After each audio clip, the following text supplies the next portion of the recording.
নমস্কার, টুকিটাকি রান্নার চ্যানেলে আপনাদের স্বাগত। আমি কাকরুল করে দেখাচ্ছি।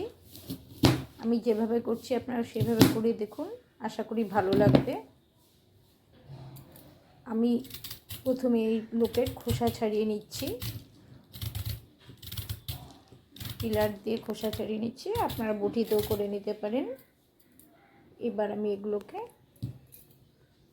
দু টুকরো করে নেব। আমি জানি আপনারা সবাই কাকরুল করতে জানেন, কিন্তু আমি যেই পদ্ধতিতে করছি আপনারা সেটা করে দেখুন, আশা করি খুব ভালো লাগবে। আগে আমিও এইভাবে করতাম না, আমি অন্যরকমভাবেই করতাম। আমিও এক জায়গায় খেয়ে আমার ভীষণ ভালো লেগেছিল, তাই আমি এখন এইভাবেই করি। করে দেখুন একটু, এটা দিলে ভীষণ ভালো লাগে, খুব স্বাদ হয় খেতে। এবার আমি গরম জলে এগুলোকে দেখুন খোসাগুলো ছাড়িয়ে নিয়ে ভালো করে ধুয়ে তবেই আমি সেদ্ধ করতে দিয়েছি। বেশি সেদ্ধ করবো না, প্রায় 80% সেদ্ধ করে নেব। 80% সেদ্ধ হলে হয়েও গিয়েছে, সেটা এবার আমি এখন নামিয়ে নেব। একটা একটা করে নামিয়ে নিচ্ছি।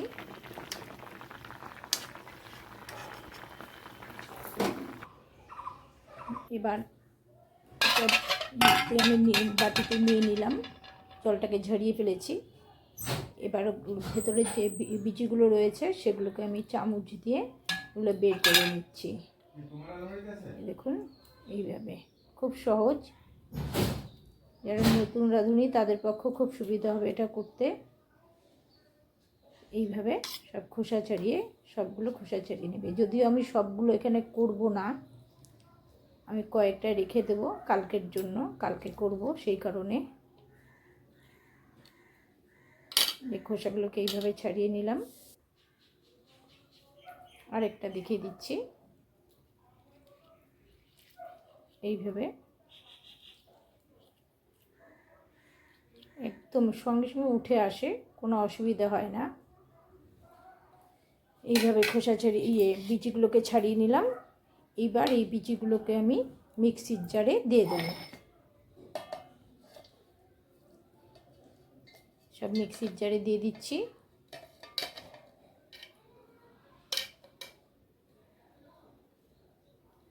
ভাতের সঙ্গে খেতে ভীষণ ভালো লাগে, শুকনো করে খাবেন ভাতের সঙ্গে মেখে। এবার আমি 1 চামচ সাদা সর্ষে নিয়েছি, আপনারা চাইলে কালো সর্ষেও নিতে পারেন। আমি সাদা সর্ষেই নিয়েছি। এটাকে ধুয়ে জল ঝরিয়ে আমি মিক্সিতে নিয়ে নিলাম। এবার নিয়ে নিচ্ছি কাঁচা লঙ্কাটা একটু বেশি পরিমাণেই নিচ্ছি, কেন ঝাল হলে খেতে ভালো লাগে। আপনারা আপনাদের প্রয়োজন অনুযায়ী নেবেন।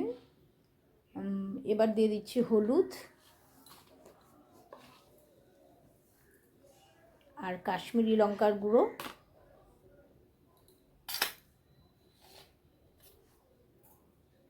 আর দিয়ে দিচ্ছি স্বাদ অনুযায়ী লবণ। এবার আমি এটাকে পেস্ট করে নেব। পেস্ট করে নিয়েছি। পেস্ট করে এবার একটা প্লেটে নিয়ে নিয়েছি। এবার দিয়ে দিচ্ছি, এই জিনিসটা অবশ্যই দেবেন, কাসুন্দি দেবেন। এটা দিলেই সবচেয়ে বেশি ভালো লাগবে, সুন্দর একটা গন্ধ হবে।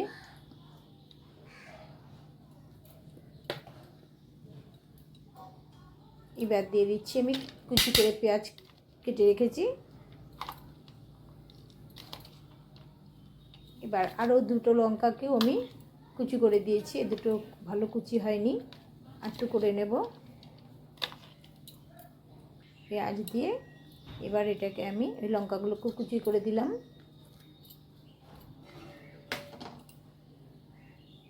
এবার এটাকে ভালো করে মেখে নেব।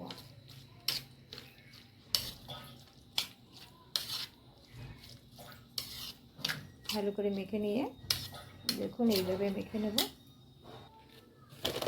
এইবার একটা বাটিতে আমি ময়দা নিয়ে নিচ্ছি, 3 চামচ পরিমাণ ময়দা। লবণটা আমি আগেই দিয়ে দিয়েছি, আপনাদেরকে দেখাতে মনে নেই। এবার দিয়ে দিচ্ছি একটু হলুদ, এবার অল্প অল্প জল দিয়ে আমি একটা ব্যাটার তৈরি করব। আর একটু জল লাগবে।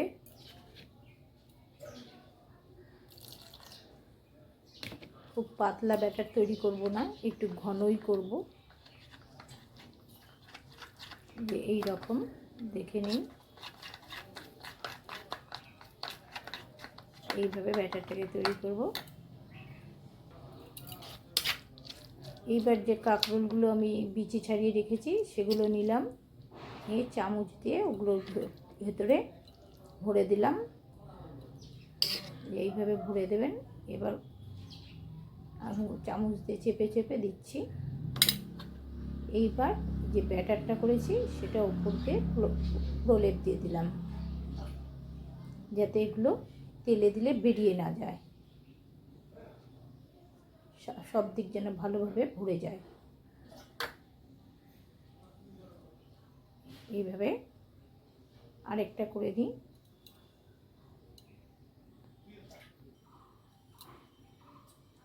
আরেকটাকে আমি চামচ দিয়ে ভরে নিচ্ছি। কাঁকড়ের বিচির যে পুরটা সেটা ভরে নিচ্ছি। এবার উপর দিয়ে আবার প্রলেপটা দিয়ে দিলাম, ব্যাটারটা যাতে বেরিয়ে না যায়।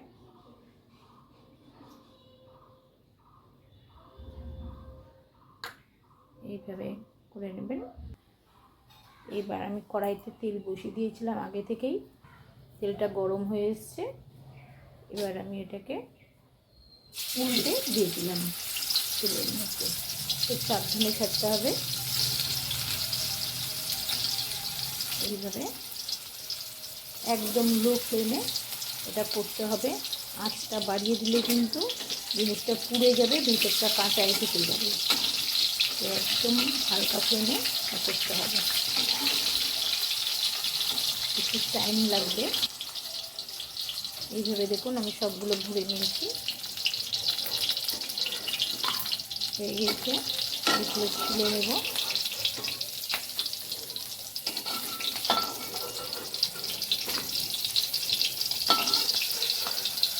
ভালো লাগলে লাইক, শেয়ার আর সাবস্ক্রাইব করবেন। যারা যারা আমার চ্যানেলটিকে এখনও সাবস্ক্রাইব করেননি প্লিজ করে দেবেন, আরও ভালো নোটিফিকেশান পারি। ভালো লাগলে লাইক করে দেবেন, শেয়ার করে দেবেন, আর অনুরোধ রইল সাবস্ক্রাইব করে দেওয়ার জন্য। দেখুন কি সুন্দর হয়েছে, ভাতের সঙ্গে খেতে খুব ভালো লাগবে।